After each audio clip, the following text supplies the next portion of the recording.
triangle rectangle. Il a gagné, donc il impose ses hommes. On l'a vu aujourd'hui, excite Laurent Wauquiez de la présidence du parti. Il devient vice-président alors qu'il n'y a plus de président. D'ailleurs, c'est assez bizarre. Celui qui va diriger maintenant les destinées des Républicains, c'est Bernard Accoyer. Pétillant, Bernard Accoyer. Outre la popote interne aux Républicains, on sent que le programme assez libéral de François Fillon ne plaît pas à tout le monde, et les soutiens de François Fillon sont un peu inquiets, mais qu'on se rassure, il ne compte absolument pas changer de cap, François Fillon. Je suis évidemment ouvert au débat avec les centristes, avec tous ceux d'ailleurs qui voudront me rejoindre dans cette campagne pour l'élection présidentielle. Mais moi, je suis pas candidat pour m'asseoir dans un fauteuil à l'Élysée et attendre que le temps passe. Je suis candidat pour redresser mon pays.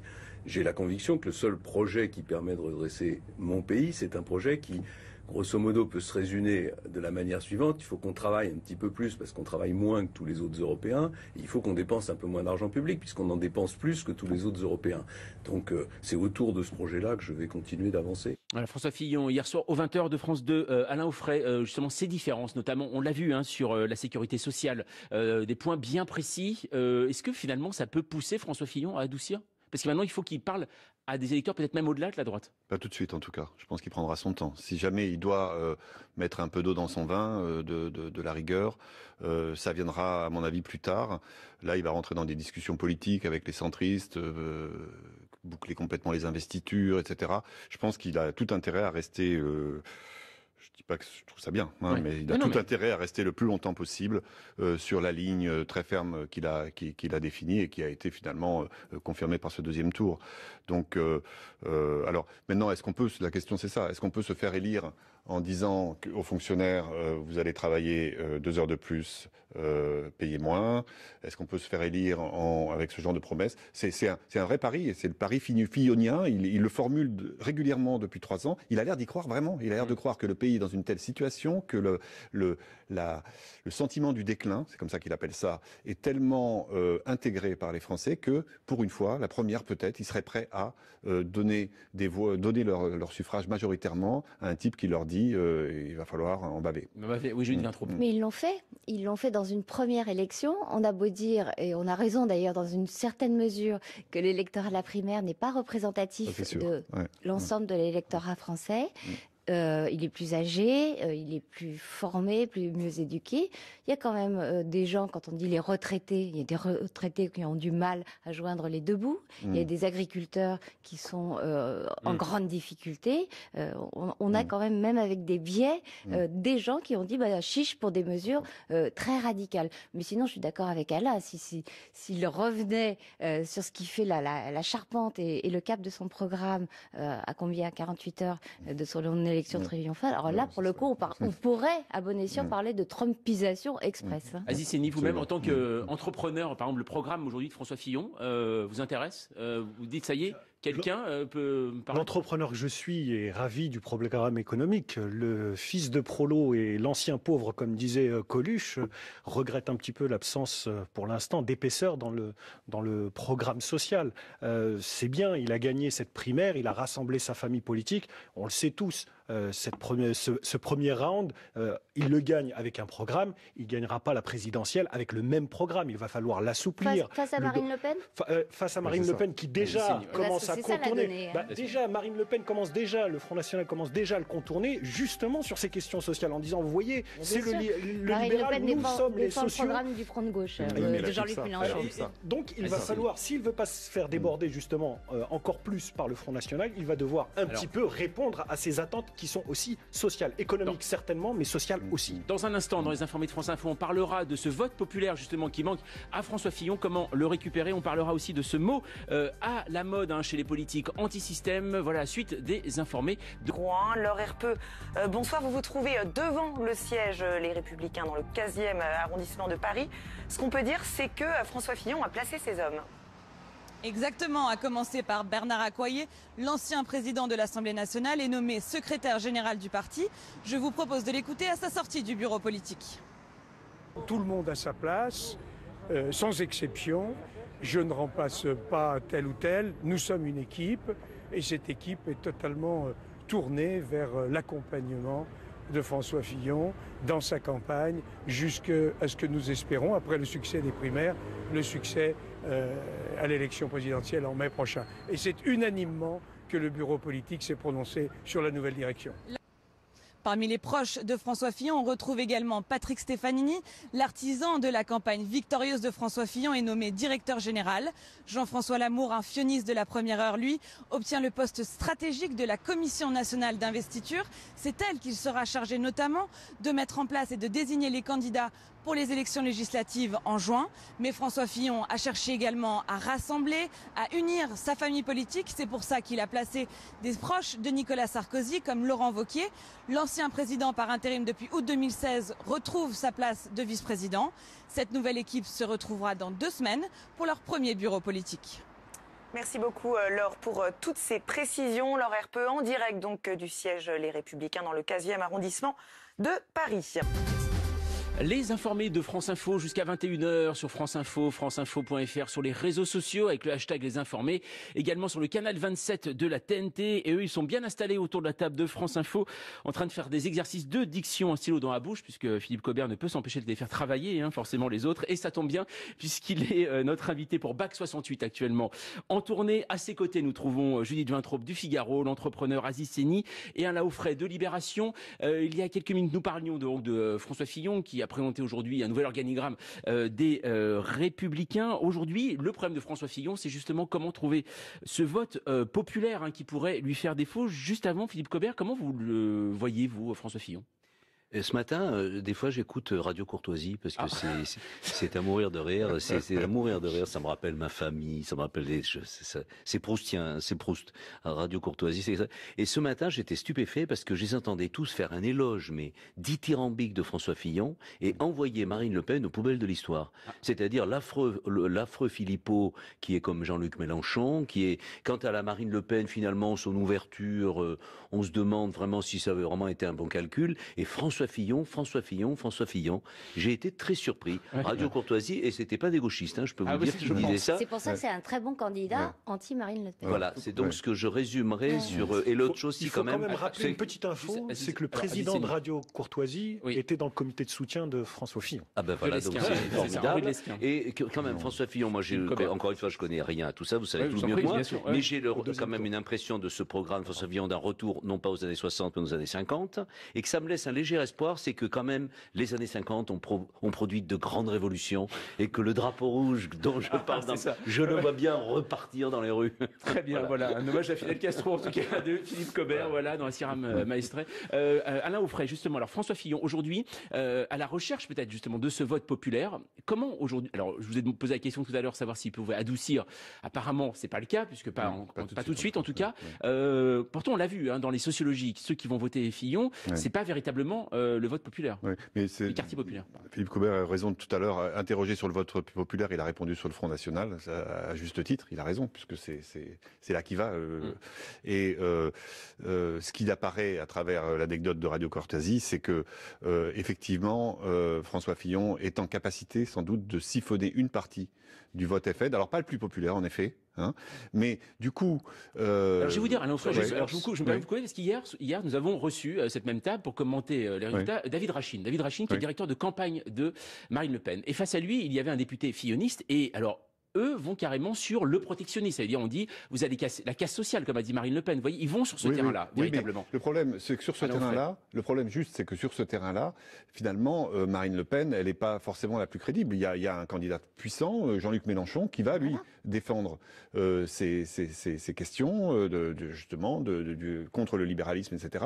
Et là, voilà, les voix vont se répartir. Ça affaiblit, objectivement, je crois vraiment que ça affaiblit le Front National considérablement, le triomphe de Judith Vintraube. Le fil conducteur de la candidature de François Fillon, c'est que les Français souffrent d'un syndrome de déclassement sur 2 terrains.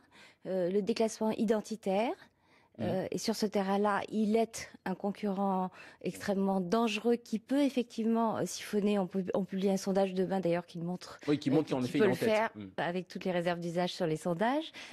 Donc sur le terrain identitaire, il est un concurrent très dangereux. Et sur le terrain économique, c'était un autre versant de ce même déclassement. Et ce qu'il dit à lui, contrairement à ce que vous avez dit tout à l'heure, il n'y a pas l'économique et le social. Lui considère que la première mesure sociale, c'est de donner de l'emploi, permettre à l'emploi de croître dans ce pays. Donc il n'y a pas à opposer les deux. Ça, c'est le point de vue libéral.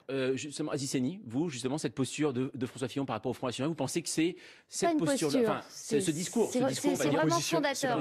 Positionnement politique, positionnement France terroir, j'ai envie de dire, la terre, la province, la notabilisation de cet électorat, etc. Il incarne ça. Effectivement, là-dessus, je pense qu'il peut aller chercher les voix qui habituellement vont au Front National. Je pose encore et je m'interroge sur l'électorat dit un peu plus populaire, celui des quartiers, celui de cette France rurale qui souffre, de ces petits agriculteurs, de ces petits commerçants. Les petits agriculteurs, ils sont très contents qu'ils leur disent on va lever l'embargo avec la Russie.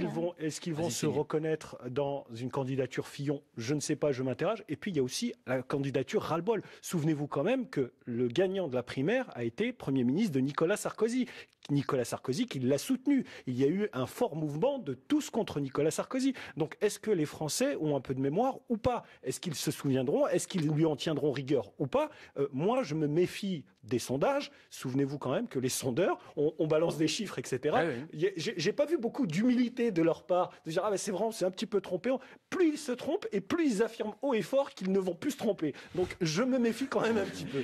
Philippe Cobert, j'ai retenu pour vous, j'ai été chercher, et c'est vrai qu'on en parlait avec Julie Vintraube avant, sur la culture justement, parce que ça vous intéresse particulièrement, la proposition de François Fillon. Alors, il veut pas baisser le budget de la culture, déjà, mais il veut faire appel davantage au privé. Et puis ensuite, bien sûr, mettre un peu plus de coupe aux intermittents du spectacle. Qu'est-ce que vous en pensez de ça, de faire davantage appel au privé, vous-même, homme de culture? C'est l'ancienne, c'est vieux machin de la droite, l'appel au privé, ça marche jamais. Ça marche jamais, depuis ça fait des siècles qu'on entend parler de ça. Ça permettrait pas davantage? Non, moi je voudrais plutôt parler du budget de la culture de François Hollande, puisque sur le plan de la culture, François Hollande, je trouve pas, il n'a pas été très pointu. Il n'a pas été. n'empêche qu'au bout du compte, le budget de la culture, il fait plus de 1%, ce qui est un événement historique. Ça fait très longtemps que ça n'était plus arrivé. Donc vous voyez, là aussi, il est stigmatisé, François Hollande, parce que encore une fois, sur la culture, il n'a pas été très, très bon. Mais finalement, il a redressé la barre. Alors Fillon, je préfère pas imaginer ça va être la politique culturelle de Fillon. C'est bien parce que vous craignez tellement le pire que je pense que vous ne pouvez qu'être agréablement surpris si jamais François Fillon était élu. Oui, voilà, peut-être. Excusez-moi, mais j'ai l'impression que vous n'avez pas été voté dimanche, Philippe Cobert, non? Non, alors franchement, aller dans... Alors là, je le dis sincèrement pour moi, mais aller dans une primaire de droite voter pour qui que ce soit, j'aurais honte. Je trouve ça scandaleux, je trouve ça immoral, je respecte l'adversaire et je trouve que les gens de droite viennent pirater des élections primaires de gauche, je trouve ça nul. Oui. Je trouve qu'il faut respecter la démocratie. Moi, ces primaires, je trouve ça plutôt bien. Alors il y a des gens qui sont pas d'accord, qui disent non, machin, et je respecte ces primaires, je respecte ça, et d'aller enfin, ça c'est l'idée, c'est la morale réseaux sociaux, c'est-à-dire on trahit un peu, c'est la morale de la déprédation.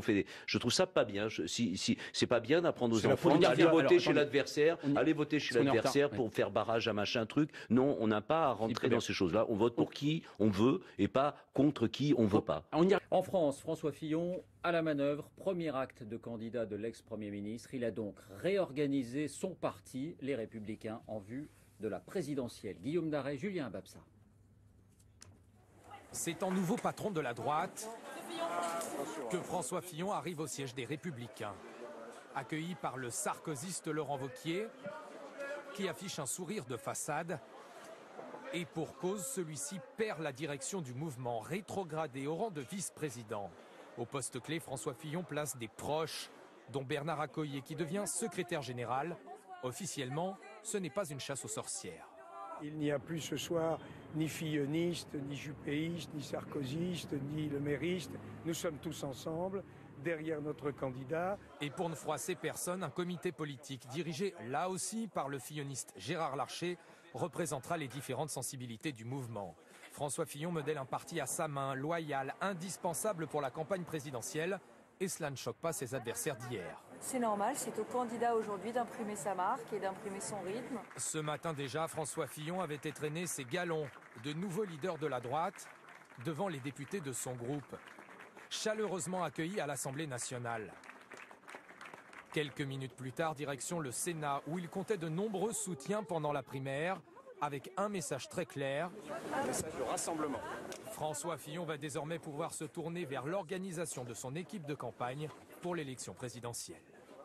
François Fillon qui est donc en train d'asseoir son pouvoir, Beaucoup, y compris à droite, ont longtemps douté de sa capacité à s'imposer, à être en première ligne, notamment après ces 5 années passées à Matignon sous l'autorité de Nicolas Sarkozy. Alors quel tempérament, quelle aptitude à trancher, à décider? La métamorphose de François Fillon, Jeff Wittenberg, Lou Cricorion. La victoire fut éclatante dimanche, mais François Fillon, lui, n'a pas éclaté de joie. S'est-il déjà mis dans la peau du patron? Il y a en tout cas une caractéristique que tout le monde à peu près lui reconnaît, il maîtrise ses émotions, dans les bons comme dans les mauvais jours, en particulier pendant les 5 ans passés à Matignon avec Nicolas Sarkozy. Il était tout en dedans, en retenue. Il n'explosait jamais devant Nicolas Sarkozy. Ça ne veut pas dire qu'il n'avait pas mal, ça ne veut pas dire qu'il ne lui en voulait pas. Il en concevait de la colère, de la rancœur, de la douleur. Mais jamais ça n'explosait. Jamais. Mais je peux vous dire, Sarkozy m'a dit qu'en 5 ans, jamais Fillon ne lui a explosé sa colère au visage. François Fillon n'explose pas, mais il n'est pas un tendre. Quand il accompagne Philippe Séguin dans les années 90, c'est pour renverser la direction du RPR à l'époque occupée par Jacques Chirac. Et dans sa guerre avec Jean-François Copé il y a 4 ans pour la présidence de l'UMP, le flegmatique François Fillon sait porter les coups qui font mal. Un parti politique, c'est pas une mafia. Un dur François Fillon? Un épisode revient à chaque fois qu'il raconte son adolescence. Le futur Premier ministre était un rebelle jusqu'à se faire renvoyer de son collège. J'ai jamais supporté l'autorité, peut-être. On comprend mieux alors ce grand sourire dimanche soir. Enfin, numéro 1. Lui qui attendait ça depuis si longtemps. C'est vrai qu'on en parle comme d'un éternel numéro 2. C'était presque quelque chose d'un peu acquis, d'où la surprise de dimanche dernier. On connaît son goût pour la course automobile, mais François Fillon aime aussi la corrida. Et il est un passionné d'alpinisme. De son propre aveu, il n'a jamais voulu de guide, préférant préparer lui-même les expéditions et découvrir seul les sommets. Et dans cette campagne présidentielle qui débute, on a évoqué les sujets économiques, la sécurité sociale, on a évoqué les valeurs. Un autre aspect du programme de François Fillon retient l'attention et sera peut-être discuté, l'affirmation de l'autorité et de la discipline à l'école. Johan Rolla, Adrien Acco. C'est un changement qui ne passera pas inaperçu s'il l'emporte dans la course à l'Élysée. Dans les salles de classe, dans les cours de récréation, comme ici en Angleterre, François Fillon souhaite le retour de l'uniforme. Dans la course à la primaire, le candidat en avait fait une question de principe. Il faut que cette école primaire soit aussi l'école de l'apprentissage du respect, de l'autorité et de la discipline. Autorité, respect, discipline. Pour François Fillon, cela passe aussi par l'exclusion des élèves qui perturbent la vie des collèges et des lycées. Pour remettre les éléments indisciplinés dans le droit chemin, le candidat souhaite plus d'établissements de réinsertion scolaire et met aussi l'accent sur le rôle des parents. Je veux que les familles soient placées devant leurs responsabilités éducatives et sanctionnées quand elles se montrent incapables de faire rentrer leurs enfants à la maison le soir et de les envoyer le matin à l'école. La sanction des allocations familiales suspendues en cas d'absentéisme. Une mesure mise en place sous Nicolas Sarkozy, abrogée par les socialistes, qui voient dans le retour de cette proposition la marque d'une campagne passéiste. On voit bien qu'il y a une forme de nostalgie dans le programme de François Fillon, des concessions à ce qui est des formes d'autoritarisme. Droite contre gauche, la bataille présidentielle se jouera aussi sur les moyens consacrés à l'école. La baisse du nombre de fonctionnaires voulue par François Fillon pourrait aussi conduire à une baisse des effectifs d'enseignants. Et pendant ce temps, Alain Juppé est rentré chez lui à Bordeaux. Un retour qui a tourné à l'acclamation. Le finaliste de la primaire n'a pas caché son émotion. Sur place, Francis Mazoyer, Bernard Bonnard.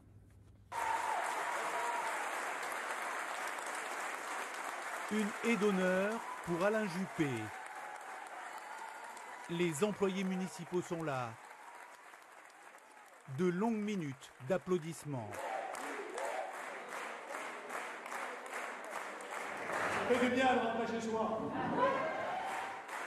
Je voulais vous dire toute ma gratitude du fond du cœur parce que d'abord Bordeaux a fait un bon choix, je crois. Dimanche dernier avec un magnifique score qui m'a fait chaud au cœur.